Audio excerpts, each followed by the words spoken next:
আসসালামু আলাইকুম। কেমন আছেন সবাই? কিছুদিন আগে আমরা সুইডেন থেকে ফিনল্যান্ডে গিয়েছিলাম ক্রুজ শিপে করে। তো সেই ট্রিপটাই আজকে আপনাদের সাথে শেয়ার করব। আমরা সেই ক্রুজ শিপে কী দেখলাম, কী এনজয় করলাম এবং কিভাবে আবার ফিনল্যান্ড থেকে সুইডেনে ফেরত আসলাম। তো ১ম এই হচ্ছে সবকিছু প্যাকিং করে আমরা বিকাল ৪টার দিকে উপসালা শহর থেকে ১ম এ স্টকহোমের যে পোর্ট আছে, সেই পোর্টে আমরা গেলাম। আ এই যে আমরা স্টকহোমে এখানে পৌঁছে গেছি। ট্রেনে করে গিয়েছিলাম স্টকহোমে। তারপর এখানে আবার বাস দিয়ে পোর্টে যেতে হবে। সে বাস স্ট্যান্ডে ওয়েট করতে ইনারা বলছিল যে, "ওই যে দেখো বাটারফ্লাই, আমার ড্রেসেও বাটারফ্লাই।" সো সেইটাই আমরা কম্পেয়ার করছিলাম আর দেখছিলাম স্টকহোমটা। অনেকদিন পরে এখানে আসা। আর এই যে আমরা পৌঁছে গেছি পোর্টে। এটা হচ্ছে ভাইকিং লাইন। ভাইকিং লাইনের শিপে করে আমরা গিয়েছিলাম। শিপটা ছিল বিশাল বড়, প্রায় ১৩ তলা বিশিষ্ট একটা শিপ ছিল এটা, প্রমোদতরী। এটার ভিতরে অনেক কিছু আছে। চলুন তার আগে আমরা তড়িঘড়ি করে শিপে উঠে যাই। তো আমার কাছে মনে হচ্ছিল যে আমি এয়ারপোর্টের ইমিগ্রেশন পার হচ্ছি। সেটা যেরকমভাবে পার হতে হয় সেইভাবে। তারপর যাই হোক আমরা চেক ইন করে ঢুকলাম হচ্ছে আমাদের কেবিনে। এই কেবিনটা ছোট ছিল কিন্তু বেশ সুন্দর ছিল। এই সোফাটা হচ্ছিল sofa bed, television, mirror, washroom সবকিছুই ছিল এবং আম এই রুমটা তুলনামূলকভাবে আমরা ফেরার সময় আপনাদেরকে একটু পরেই দেখাবো। ফেরার সময় যে শিপ ছিলাম সেটার থেকে এটা একটু এক্সপেন্সিভ ছিল। তারপর আমরা আমাদের রুমে বসেই এই প্রাকৃতিক দৃশ্য দেখছিলাম। জাহাজ আস্তে করে চলতে শুরু করেছে। আর ওই যে দূরে মিলে যাচ্ছে স্টকহোম সিটি। এত সুন্দর ছিল মাশাআল্লাহ, সুবহানাল্লাহ। মানে আল্লাহর সৃষ্টি যে এত সুন্দর, একদম চোখ জুড়ানো দৃশ্য। তখনও আমরা মাত্র চলছি। তো মনে হচ্ছিল যে জাস্ট এই কেবিনের ভিতরে বসে, এই জানালার কাছে বসেই সারারাত পার করে দেয়া যাবে। কিন্তু যেহেতু এটা একটা প্রমোদতরী আর হচ্ছে আমাদের সাথে ছোট বাচ্চারা ছিল, তাই আমরা ভাবলাম যে আমরা একটু এক্সপ্লোর করি পুরো শিপটা ঘুরে কি আছে। তো এখানে ১ম এ বাচ্চাদের খেলার জন্য যে ফ্লোরটা, সেই ফ্লোরে আমরা এসেছি। এই রুমটা ছিল ছোট বাচ্চাদের খেলার জায়গা।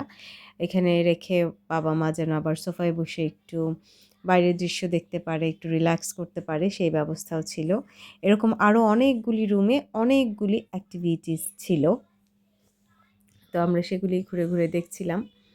আর বাচ্চারা তো খুব এক্সাইটেড ছিল। আমি নিজেও কম এক্সাইটেড ছিলাম না দেখার জন্য। আর এখানে হচ্ছে এই যে পেল্লে, এখানকার সুইডেনের বড় একটা কার্টুন আইকন হচ্ছে পেল্লে। তো এর আ ছিল, আ কি বলে এটাকে? কস্টিউম পরা লোকজন ছিল, পাপেট আরকি। ওদের সাথে আবার বাচ্চারা হাগ করছিল, ছবি তুলছিল। আ বিভিন্ন রকমের বাচ্চাদের অ্যাক্টিভিটিস এর খেলার জায়গা, বিভিন্ন সরঞ্জামে একেবারে ভরপুর ছিল।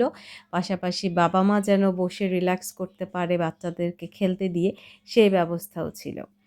আবার এরকম জায়গায় বিভিন্ন রকমের সাজানোও ছিল। এটা হচ্ছে ডেক। আমরা বাচ্চাদেরকে একটু খেলাধুলা করিয়ে ডেকে এসেছি সূর্যাস্ত দেখার জন্য। তো এখানে যেহেতু ফুটবল বিশ্বকাপ চলছে, বড় স্ক্রিনে সবাই ফুটবল বিশ্বকাপ দেখার প্রস্তুতি নিচ্ছে। আমরা খেলা দেখি না, তাই আমাদের কোনো মাথা ব্যথা নেই। আমরা চলে যাচ্ছি সূর্যাস্ত দেখতে। আর এখানে ডেকটা ছিল কয়েক তলা বিশিষ্ট। প্রায় ৩-৪ তলায় আ এরকম ভাগে স্টেয়ার করা ডেক ছিল এবং কিছু জায়গায় রেস্ট্রিক্টেড ছিল, সেখানে যাওয়াও সম্ভব না। আর প্রচণ্ড ঠান্ডা ছিল। মানে বাতাসটা অনেক ঠান্ডা ছিল। আর আমাদের সাথে যেহেতু ছোট বাচ্চা ছিল, তো বুঝলাম যে খুব বেশিক্ষণ আমরা এখানে টিকতে পারবো না, আমাদেরকে রুমে ফিরে যেতে হবে। তাই খুব দ্রুত আমরা একটা চক্কর দিয়েই আবার চলে গিয়েছিলাম। কারণ আমরা আশা করিনি যে বাতাস এত ঠান্ডা হবে। আর এই জায়গাটা যে কি চমৎকার ছিল! এখানে সবাই ছবি তুলছিল, রিল্যাক্স করছিল। মানে সে এক ধুন্ধুমার অবস্থা। আর এখানে পরদিন বুফে ব্রেকফাস্ট ছিল আমাদের। আমরা ততক্ষণে ফিনল্যান্ডে অলমোস্ট পৌঁছে গেছি। কিন্তু ভোর ছিল অনেক, বাচ্চারা খেতে পারেনি তেমন একটা। আর হালাল খাবার খুঁজতে, খুঁজতেই আমাদের অনেক সময় চলে গেছে। যেহেতু বুফে ছিল, অনেক স্ক্যাটার্ড ছিল, ভেজিটেরিয়ান আইটেম খুঁজে, খুঁজে বের করতে হয়েছে। কিন্তু প্রচুর আইটেম ছিল, অপশনস ছিল। তো এই যে আমরা চলে আসলাম ফিনল্যান্ডের টুরকুতে। এখানে এসেই শিপ থেমেছে। কিন্তু আমাদের ডেস্টিনেশন হচ্ছে আরেকটা সিটিতে। আ সেখানে যেতে আমাদের ২ বার ট্রেন চেঞ্জ করতে হবে। এটা হচ্ছে আমাদের ১ম চেঞ্জ। ১ম চেঞ্জে ১ম ট্রেন। ১ম ট্রেনে আমাদের যে কামরাটা ছিল সেখানে ৪ টা সিট। সেখানে কামরাটা ছোটই ছিল, আমাদের একদম প্রাইভেট কামরা ছিল। আর এটা হচ্ছে আমাদের 2nd ট্রেন। এটাতে আমরা নরমাল যে সিট সেটাই নিয়েছিলাম। এখানে বাচ্চাদেরকে খেলাধুলা টাইম পাস করার জন্য আমি কিছু খেলনা নিয়ে এসেছিলাম। কার্ড গেম, বোর্ড গেম নিয়ে এসেছিলাম, সেগুলো খেলছিল। তারপরে এখানে আমরা আমাদের ডেস্টিনেশনে পৌঁছে একটা পার্কে দেখছি। আ সেই পার্কটা আ খুব সুন্দর ছিল। খুব বড় ছিল না, কিন্তু খুব সুন্দর ছিল। এই যে দেখতে পাচ্ছেন রঙিন মাছ এবং খুব পরিপাটি করে গোছানো ওয়েল প্ল্যানড ছিল। আমি এক্সপেক্ট করেছিলাম যে ফিনল্যান্ড যেহেতু আরেকটা দেশ, একটু হয়তো আরেক রকমের কিছু এক্সপেরিয়েন্স আমার হবে। কিন্তু আ আশ্চর্যজনকভাবে সত্য, সুইডেন আর ফিনল্যান্ডের মধ্যে আমি কোনো পার্থক্যই খুঁজে পাইনি। না ল্যান্ডস্কেপে, না জিওগ্রাফিক্যাল ক্যারেক্টারিস্টিক্স এ, না দোকানপাট শপে, মার্কেটে। মানে ফিনল্যান্ডে আ সুইডেনে যেসব ব্র্যান্ড আছে, পপুলার ব্র্যান্ডস সবই ফিনল্যান্ডে আছে। এবং ফিনল্যান্ডের যে এলাকাটাতে আমরা গিয়েছিলাম, সে এলাকাটা ছিল সুইডিশ স্পিকিং এলাকা। সো সেখানে ভাষাও সুইডিশ এবং দোকানপাটে লেখা, আম ট্রেনে, স্টেশনের ইনস্ট্রাকশন সবকিছুই ছিল সুইডিশ ভাষায় লেখা, ফিনিশ ভাষায় লেখা এবং ইংলিশ ভাষায় লেখা। সো আমার মনেই হয়নি যে আমি অন্য আরেকটা দেশে এসেছি। কিন্তু তারপরেও ভালো লেগেছে ডেফিনিটলি। আর তার চেয়েও বড় কথা, আপনজনদের সাথে দেখা করতে গিয়েছি, সেটা একটা অনেক আ ভালো লাগার জায়গা ছিল। তো এই পার্কটা ছোটর মধ্যে খুব পরিপাটি করে সাজানো। এখানে একটা ওয়াটারফল ছিল, যদিও ওয়াটারফলটা বন্ধ ছিল, কিন্তু বোঝা যাচ্ছিল যে এটা একটা ওয়াটারফল। উপর থেকে, পাহাড় থেকে আ সুন্দর করে বানানো হয়েছে। আর এটা হচ্ছে আমাদের ফেরার পথে আবার আমরা একই রকমভাবে ২ টা ট্রেন চেঞ্জ করে আ টুরকুতে গিয়ে তারপর আমরা আবার সিলভার লাইনের যে আ শিপ আছে সেটা ধরে স্টকহোম ফিরবো। তো এটা ছিল আমাদের ১ম ট্রেনের ফেরার পথে ১ম ট্রেনের কামরা। এই কামরাটা অনেক সুন্দর ছিল। আমাদের প্রাইভেট আ কম্পার্টমেন্ট ছিল এটা। এখানেও বাচ্চাদের একটু খেলার জায়গা। আর ইন্টারেস্টিংলি ফিনল্যান্ডের এই জিনিসটা আমার খুবই ভালো লেগেছে। এত চিলড্রেন ফ্রেন্ডলি সবকিছু। প্রতিটা ট্রেনে বাচ্চাদের খেলার জায়গা, বাচ্চাদের আ যেন কোনো সমস্যা না হয় সেজন্য পুরো একটা কম্পার্টমেন্টই আছে যেখানে ছোট বাচ্চাদের নিয়ে বাবা-মা ট্রাভেল করবে। যাতে অন্য যাত্রীদের, যারা নরমাল যাত্রী, যাদের সাথে ছোট বাচ্চা নেই, তাদের যেন কোনো অসুবিধা না হয়। সো এটা আমার কাছে খুব ইন্টারেস্টিং লেগেছে। আমরা ওই ফি আ স ফিনল্যান্ডে আসার পথে 2nd যে ট্রেনটাতে নরমাল যে সিটগুলি আমরা নিয়েছিলাম, সেটা ছিল সে সাইলেন্ট জোনের একটা আ কামরা। যেখানে অনেকে আবার ল্যাপটপ নিয়ে বসে অফিসিয়াল কাজকর্ম করছিল, আবার ট্রাভেল করছিল। কিন্তু খুব সাইলেন্ট থাকতে হবে। এটা আমার কাছে খুব ইন্টারেস্টিং লেগেছে। তো এই যে আমরা টুরকুতে চলে এসেছি। টুরকুতে এসে আমাদের হাতে বেশ খানিকটা সময় ছিল শিপে ওঠার আগ পর্যন্ত। তো আমরা ভাবলাম একটু এই সিটিটা ঘুরে ফিরে দেখি। সিটি সেন্টারে চলে এসেছি আমরা। এখানে এসে আমি অনেক টায়ার্ড ছিলাম। তো হঠাৎ করে দেখি একজন এসে আমার হাতে ২ টা কফি ধরিয়ে দিল।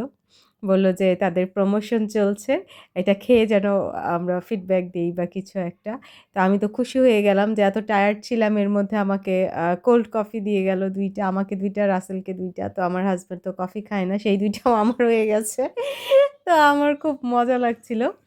তারপর বাসে করে সিটিটা দেখে দেখতে, দেখতে আমরা পৌঁছে গেলাম পোর্টে এবং পোর্ট থেকে আবার আমরা শিপে উঠবো। এখানেও খুব ইন্টারেস্টিংলি পরিচিত হলো একটা বাংলাদেশি পরিবারের সাথে, এবং তার চেয়েও মজার ব্যাপার হলো উনারা আমাদেরই এলাকার, মানে বাংলাদেশে আমাদেরই এলাকার মানুষ। আমার খুব মজা লাগছিল যে আ প্রবাবিলিটি কতখানি আসলে যে পৃথিবীর আরেক প্রান্তে এসে একটা বাংলাদেশি পরিবারের সাথে পথে আমাদের পরিচয় হবে, এবং সে হচ্ছে বাংলাদেশে আমাদের এলাকার মানুষ। মানে ইটস স্ট্রেঞ্জ, রাইট? তো এই যে আমাদের কামরা, এইখানে আমরা নিয়েছিলাম ২ টা কামরা। একটাতে double bed, television, washroom, mirror সবকিছুই ছিল। আর ওয়াশরুমটা ছোট হলেও এটার মধ্যে সবকিছুই এত সুন্দর করে ওরা কিভাবে জানি আম ম্যানেজ করে ফেলে। প্রতিটা জিনিসই ছোট, ছোট, কিন্তু একদম সবকিছুই থাকবে এটার মধ্যে। এটা খুব আমার কাছে ভালো লাগে এই আ ইউরোপের এই জিনিসটা। আর এটা হচ্ছে আমাদের 2nd কামরা। এইটাতে ছিল হচ্ছে বাঙ্ক বেড। ৪ টা বাঙ্ক বেড ছিল, ৪ টা বাঙ্কার ছিল। এটাতেও আলাদা ওয়াশরুম ছিল। কিন্তু মজার ব্যাপার হচ্ছে এখানে আমাদের ২ টা কম্পার্টমেন্ট মিলে বা ২ টা কেবিন মিলে যে খরচ পড়েছে সেটা আসার পথে একটা কেবিনে সেই খরচটা ছিল। তো এখানে এই রুমে বাচ্চারা ছিল। এই ২ টা রুমেই মাঝখান দিয়ে যাতায়াতের দরজা ছিল, আবার আলাদা, আলাদাভাবে দরজা ছিল। সো এটা হচ্ছে বড় গ্রুপ থাকলে এরকম কম্পার্টমেন্ট বা কেবিন দিলে আমার মনে হয় খুব ভালো। তো বেশ আরামই ছিল। তারপর আমরা একটু ফ্রেশন আপ হয়ে আবার চলে আসলাম ডেকে সানসেট দেখতে। এই সানসেটটা এত সুন্দর ছিল। এদিন ক্লাউডি ছিল না আকাশ। এত সুন্দর ছিল এই সানসেটটা। আর ফিনল্যান্ডের আকাশ মনে হয় সুইডেনের আকাশ এমনিতেই একটু নিচু। মনে হয় যে হাত বাড়ালেই মেঘ ধরা যাবে। ফিনল্যান্ডের আকাশ মনে হয় আরেকটু নিচু। আর এত অদ্ভুত ছিল এই সানসেটটা। তারপর সানসেট দেখার পরে আমরা এখানে বিশাল একটা সুপার শপ ছিল। সেটাতে চলে আসলাম দেখার জন্য। এখানে অনেক ব্র্যান্ডের জিনিসপত্র ছিল। মানুষ ধুমিয়ে কেনাকাটা করছে। কেন শিপের মধ্যে এইসব জামাকাপড় এত কিছু মানুষ কিনছিল I don't know, কিন্তু সবাই কেনাকাটা করছিল। তো আমরাও দেখছিলাম ঘুরে, ঘুরে। আর কিছু টুকটাক খাবার-দাবার কিনছিলাম। আর এইখানে আ তারপর রুমে ফিরে সূর্যাস্তটা আবার ভালো করে দেখতে, দেখতে আমরা ঘুমিয়ে গেলাম।